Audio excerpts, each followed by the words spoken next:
Om Gyanatimirandasya Gyananjanam Shalakaya Chakshurunmilitam Jena Tasmai Shri Gurave Namaha. Primeiramente, então, gostaria de dar início oferecendo as minhas mais humildes reverências aos pés de lótus do meu mais amado Gurudeva, Nittarila Pravishta Om Vishnupada, Paramahamsa Paribrajacacharya Stottara Sata, Srimad Shila Bhaktivedanta Narayana Goswami Maharaj. Bom, então, dando sequência à leitura do capítulo 5, verso 18.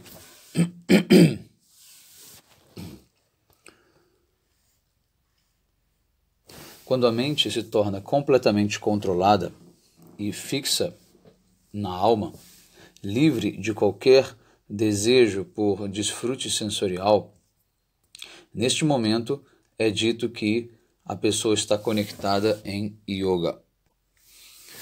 O yogi, ele alcança a perfeição quando ele fixa a sua mente, controla a sua mente, desconecta ela dos objetos dos sentidos e fica livre, de todo apego. Verso 19.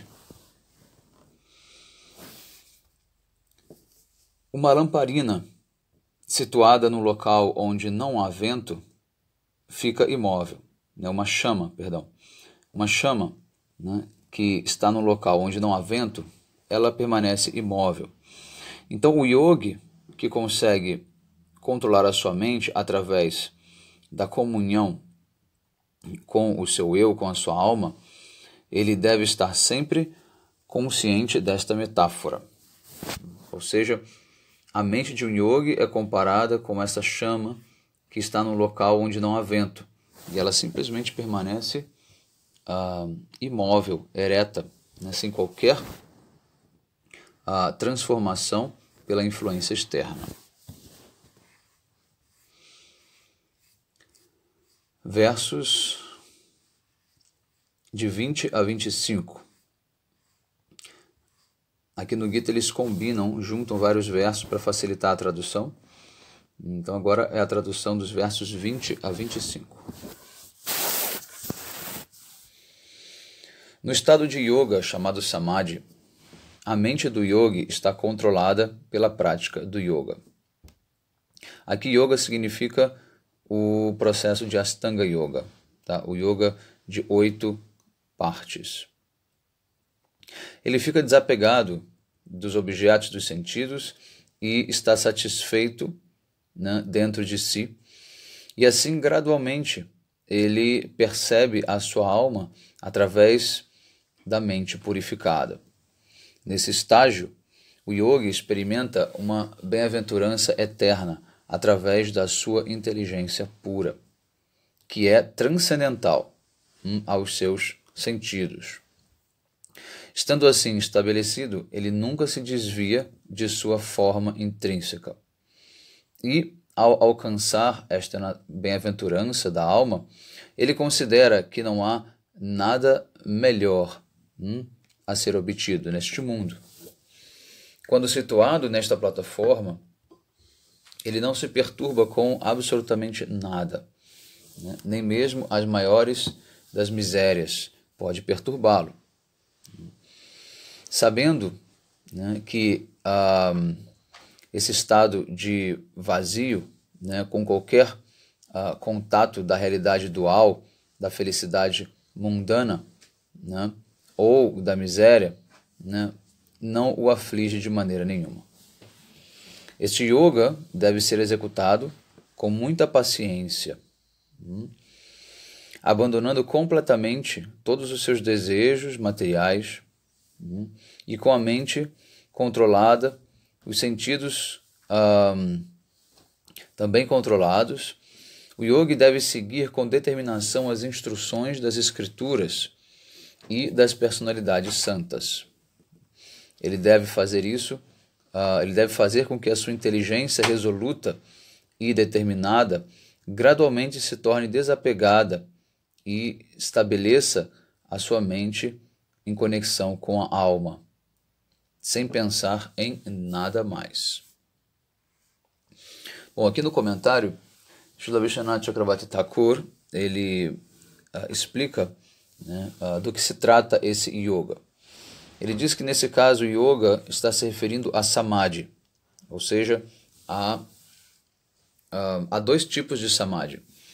Um é sampragyata e o outro é asampragyata. Sampragyata samadhi significa que, enquanto você está nesse estado de comunhão com a sua alma, ainda existe uma diferença entre o objeto e o observador do objeto, e aquele que e o conhecimento acerca desse objeto, tá? Enquanto que em asampragyata samadhi não existe nenhuma diferença. Existe uma comunhão plena, sem, vamos dizer assim, linguagem para aquela união. E assim, é claro que isso vai se desenvolvendo em diversas outras etapas e designações, como o próprio Patanjali escreve nos seus Yoga Sutras, né? Na verdade, o Patanjali ele copia, né, muita coisa do próprio Bhagavad Gita, né? O próprio processo estabelecido por Patanjali é baseado no Bhagavad Gita, não ao contrário, tá? Primeiro veio o Bhagavad Gita, depois é que veio Patanjali. Então é por isso que o comentarista Srila Vishwanath Chakravarti Thakur, ele cita Patanjali, né? Porque, obviamente, Srila Vishwanath Chakravarti Thakur, ele escreveu esse livro muito depois também já da existência de Patanjali. Ele escreveu esse comentário, há aproximadamente 250 anos atrás. Tá? Então, o processo do yoga de Patanjali é um processo que ele é fidedigno. Tá? Dentre todas as filosofias da Índia, apenas duas são fidedignas, que é o Vedanta e o Ashtanga Yoga de Patanjali. Tá? Então, para aqueles que desejam ser yogis no sentido de controlar a sua mente, de estar em samadhi, então o processo do Ashtanga Yoga é o recomendado, porque Krishna já fez toda essa recomendação aqui há 5.000 anos atrás. E aqui é interessante também que ele cita que, na verdade, para o yogi conquistar esse estado de controle da mente, né, é necessário um esforço hercúleo. No entanto, ao perceber esse esforço, né, hercúleo de tentar alcançar algo que seja impossível, né, o yogi acaba recebendo o favor e a ajuda do Senhor Supremo. Então, Srila Vishwanath Chakravarti Thakur, ele cita aqui um exemplo, né? Certa vez um pássaro colocou os seus ovos na beira do mar, mas o mar, com as suas ondas, né, acabaram carregando os ovos daquele pássaro. E o pássaro ficou muito bravo com aquilo. E ele decidiu que ele iria secar a água do oceano, né, para encontrar os seus ovos. Então ele começou com o bico dele, né, a pegar a água e jogar para fora.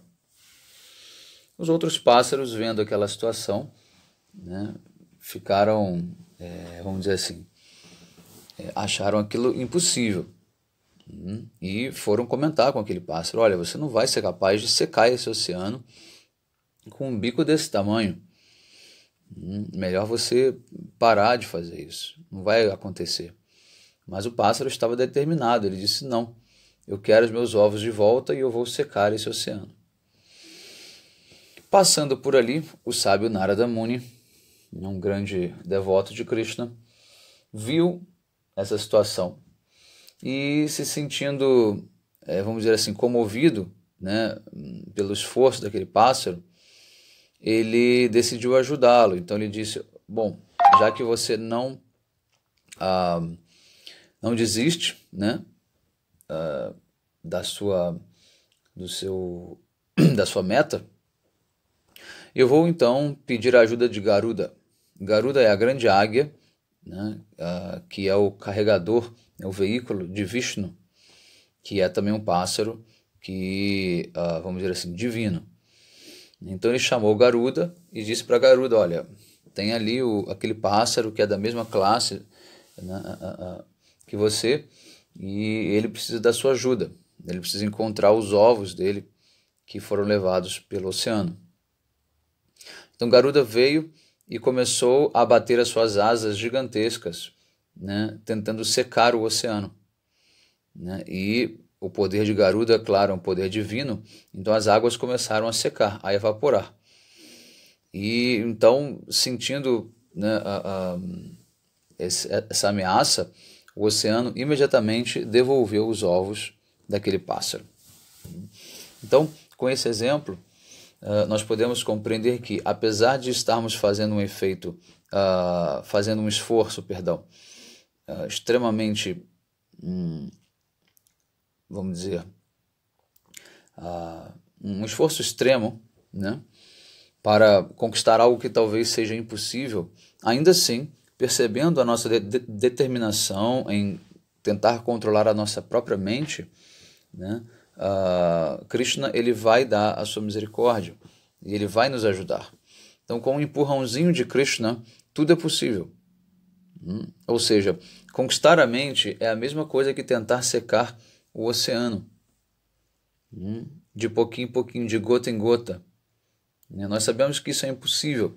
No entanto, se nós decidirmos que a nossa meta da vida é essa, tentar controlar a nossa mente, nós, com certeza, por esse esforço, iremos conquistar a misericórdia de Krishna e assim poder contar com a ajuda dele, o empurrão dele, para que de fato a nossa mente seja controlada.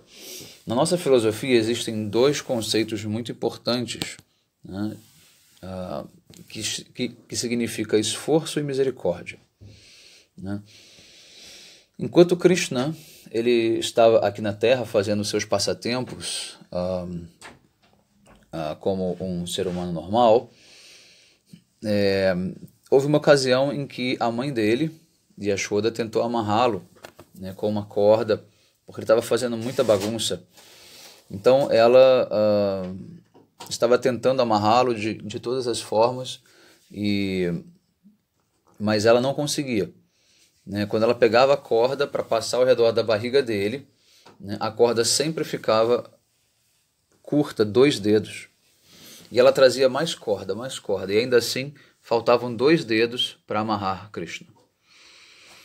Bom, após ver um esforço extremo da mãe de Krishna, de sua mãe, Krishna resolveu permitir que ela o amarrasse. E assim a corda deu o tamanho suficiente.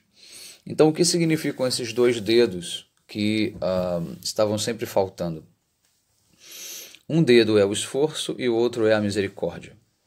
Ou seja, sem esforço, né, Krishna não pode dar a misericórdia. Ele não vai dar uma misericórdia sem causa.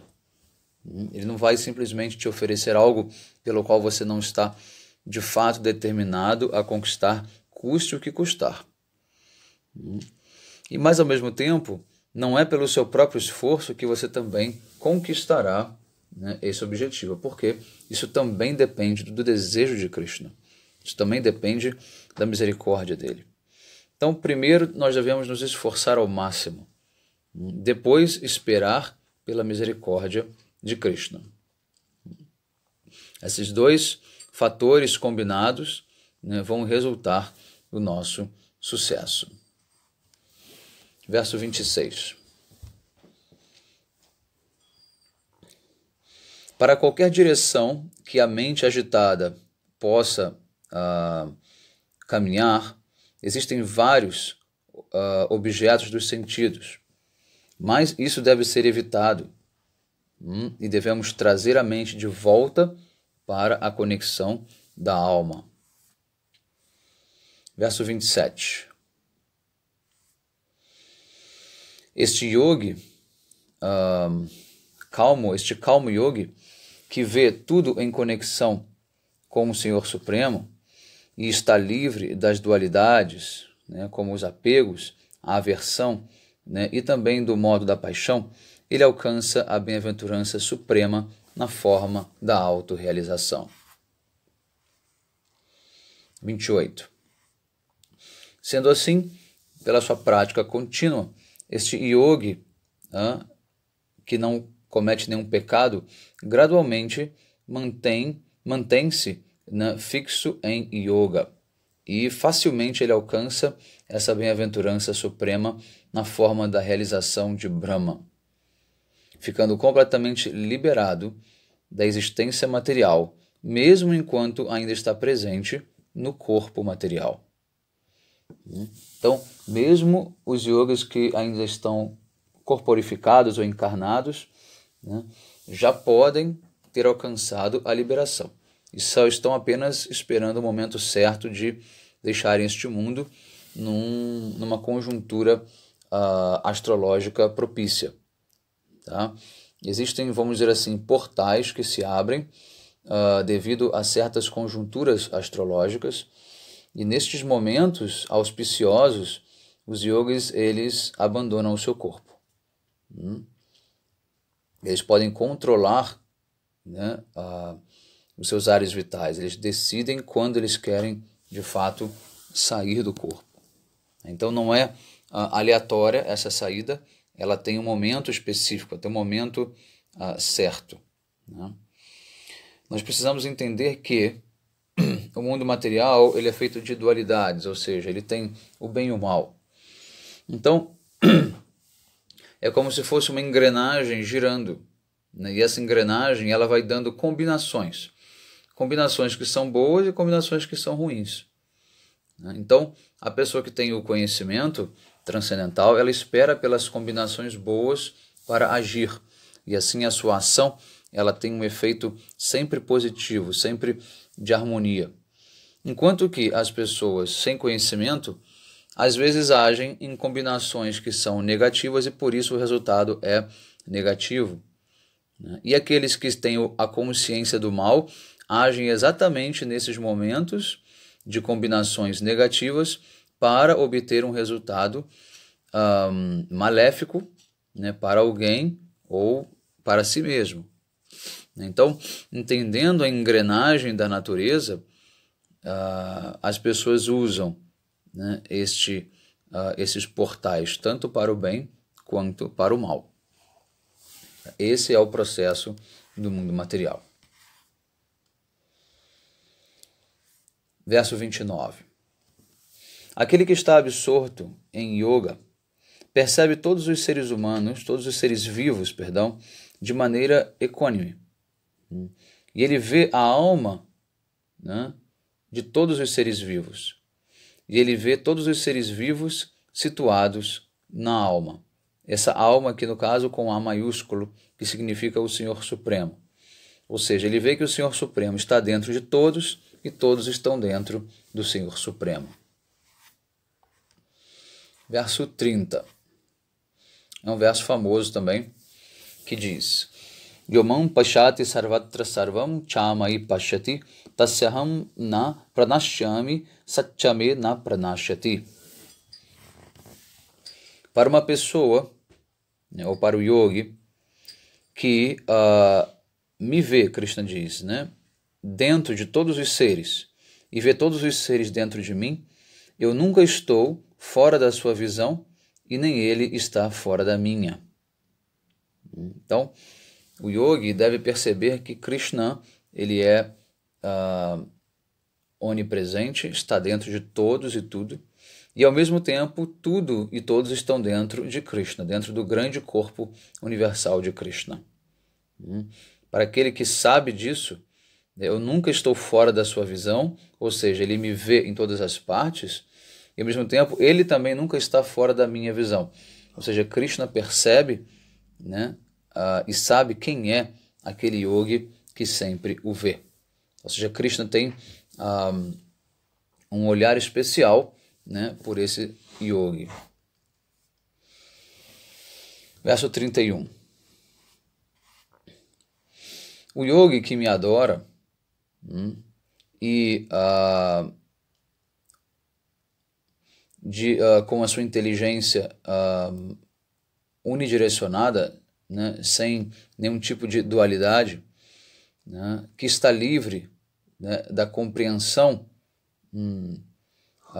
dessas dualidades, ou seja, do apego pelas dualidades, né, tanto no estágio de sadhana ou de prática espiritual, quanto no estado de perfeição, siddha, ele vive exclusivamente para mim em todas as circunstâncias. Ou seja, tudo que ele faz é sempre direcionado a mim. É muito importante compreender isso, né, que mesmo o processo, né, de Astanga Yoga, né, descrito posteriormente por Patanjali, ele é um processo que inclui a devoção. Tá? Existe uma parte dos passos de Patanjali chamado Ishvara Pranidhana, que é a adoração do Senhor Supremo, Ishvara. Ou seja, não é um processo isolado da devoção, não. É apenas uma outra forma de devoção, é um outro aspecto devocional. Karma Yoga também é devocional, Jnana Yoga também é devocional, assim como Ashtanga Yoga também é devocional. Tudo que nós estamos aprendendo aqui no Gita é sobre devoção, diferentes aspectos da devoção.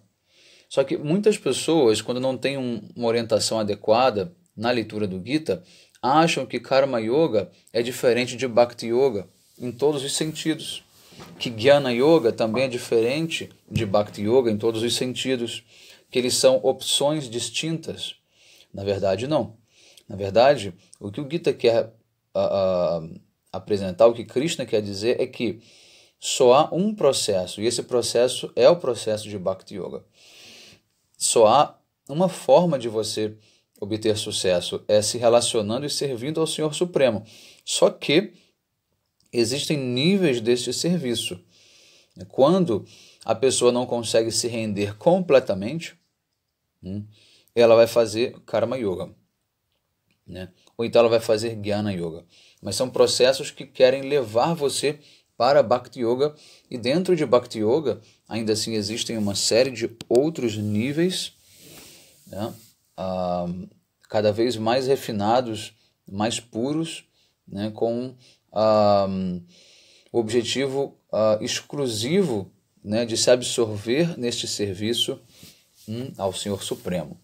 Então, na verdade, Krishna não está explicando nada além de Bhakti.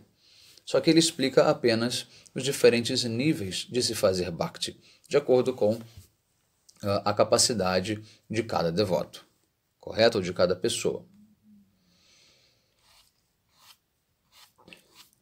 Então, verso 32. Krishna diz: ó Arjuna, aquele que, através do processo de autorrealização, vê todas as entidades vivas como sendo ele mesmo, e que considera o prazer ou a dor delas como sendo a sua própria, ele é o melhor dos yogis. Esta é a minha opinião, diz Krishna. Ou seja, aquele que percebe que ele não é diferente dos demais, ou seja, que os demais também são almas, e que as almas têm o mesmo anseio, as almas têm a mesma natureza, né, que é amar e buscar essa relação com o Senhor Supremo, né? Este é o melhor dos yogis. Ou seja, ele entende que a dor que as pessoas sentem e o prazer que elas sentem tem a mesma origem da dor e do prazer que ele sente. Ou que ele não sente mais, né? O que ele sentia antes de se tornar um yogi de fato. Mas o fato é que, nessa existência, todos nós estamos buscando por uma coisa, essa relação com o Senhor Supremo. Todo o desejo que as pessoas têm de encontrarem amor, né, de buscarem por amor, de buscarem por felicidade, está ligado, né, a esse anseio latente na alma, né, de buscar por essa satisfação plena, né? Só que isso não é encontrado, né, em nenhum tipo de outro ser vivo, em nenhum tipo de relação mundana. Essa satisfação plena só pode ser, né, alcançada de fato através do relacionamento com o Senhor Supremo. Do contrário, não. Por quê? Só o Senhor Supremo é o Senhor da alma, Ele é o criador da alma. Foi através dele que a alma foi criada e é através dele que a alma pode se satisfazer de fato. Correto? Então, toda a nossa necessidade de buscar amor e satisfação no mundo material, ela tem uma raiz. E essa raiz é a nossa carência, né, de Deus, a falta de relacionamento com Deus. Então, quando você busca esse relacionamento com Deus, automaticamente você fica preenchido e satisfeito da maneira que você buscava e, em consequência, você acaba se desapegando de todas as outras pessoas e relacionamentos que você mantinha, porque você entende que, de fato, não eram aquelas pessoas que poderiam te fazer feliz, mas sim Deus. E aí que acontece a renúncia. A renúncia, ela não deve ser algo simplesmente artificial. A renúncia, ela deve ser um resultado desse relacionamento com o Senhor Supremo, como algo natural. Assim como uma cobra, né, ela abandona a sua escama velha, a sua pele velha, né, e se renova, da mesma forma, o yogi que está em comunhão com Deus, ele simplesmente abandona qualquer outro tipo de relacionamento, né, ou de dependência, né, material, porque agora ele já encontrou aquilo que ele queria. Então, procurem sempre ter em mente que essa satisfação que nós buscamos em qualquer coisa ou pessoas, ela jamais será alcançada, porque só através do relacionamento com Deus é que nós podemos obter essa satisfação plena. E isso não pode ser negligenciado. Do contrário, é mais uma vida perdida. É mais uma vida que nós deixaremos de tentar nos aproximar um pouco mais do Senhor Supremo. Então não se deixem iludir, né, com pessoas ou situações do mundo material. Né? Não se deixem iludir. Né? Entendam que apenas Krishna é capaz de dar este amor que nós buscamos, de proporcionar a paz que nós desejamos, e a felicidade, né, que nós tanto, né, também buscamos. Verso 33. Arjuna diz: ó Madhusudana, através deste yoga que você acabou de descrever, que é baseado na visão equânime de todos e tudo, eu não posso ver nenhum caminho para a mente fixa devido à natureza agitada, devido à minha natureza agitada. Ou seja, eu não vejo nenhuma possibilidade de fixar a minha mente devido a esta minha natureza agitada. Ele continua dizendo: ó Krishna, porque a minha mente por natureza é agitada, muito poderosa e obstinada, né, capaz de sobrepujar a minha própria inteligência, meu corpo e os meus sentidos, me parece muito difícil controlá-la. Então Arjuna está sendo sincero com Krishna. Ele diz: olha, a minha condição é muito complicada, porque a minha mente ela é muito poderosa. Ela não me deixa em paz nem um minuto sequer. Então agora Krishna vai responder a Arjuna. Krishna diz, verso 35. Ó poderoso filho de Kunti, sem dúvidas a mente é muito agitada e difícil de ser controlada, mas através de uma prática constante e da renúncia, ela pode sim ser controlada. Então Krishna diz, olha, parece que o trabalho é difícil, mas na verdade você pode sim controlar a sua mente, desde que você se abrigue em mim. E Krishna vai deixar isso também bem claro, né? Não basta um esforço isolado, é necessário que você esteja sempre buscando, né, de fato se abrigar em mim. Sem isso, você não consegue de maneira nenhuma controlar a sua mente. Bom, verso 36. É muito difícil para aqueles cujas mentes não estão controladas alcançar a autorrealização através do sistema de yoga. No entanto, a pessoa que trouxe a sua mente sob o controle e que luta, né, através de um processo adequado, de uma prática constante e da renúncia, ela pode alcançar a perfeição no yoga. Esta é a minha opinião. Ou seja, Krishna dá aqui então o caminho das pedras. É necessário ter uma prática constante e renúncia. Esta renúncia aqui, no caso, é o quê? É você evitar contato com certas pessoas, com certas situações, né, com certos objetos que você sabe que te causam uma agitação mental. Essa não é a renúncia que eu expliquei anteriormente, que é a renúncia plena e espontânea. Esta renúncia aqui, ela é o quê? Ela é uma renúncia estratégica. Você precisa evitar situações, né, que sejam desfavoráveis. Você não pode continuar no mesmo meio ou na mesma situação desfavorável, achando que você vai conseguir simplesmente controlar essa situação ou modificá-la. Não. É necessário realmente abandonar as más associações, abandonar os locais desfavoráveis, para que você possa se ocupar na sua prática. Tá? Aí você tem no futuro uma renúncia mais sutil, que é uma renúncia à dependência, né, das relações, dos relacionamentos, dos objetos, das pessoas. Mas você precisa fisicamente se afastar e buscar, com certeza, um local, um ambiente e pessoas que sejam favoráveis, né, à sua prática do controle mental. Sem isso, impossível. Portanto, no processo de Bhakti nós temos duas recomendações que são fundamentais. A primeira, Anukulyasya Sankalpa, aceitar aquilo que é favorável para a sua prática. E Pratikulyasya Vivarjanam, rejeitar tudo aquilo que é desfavorável à sua prática.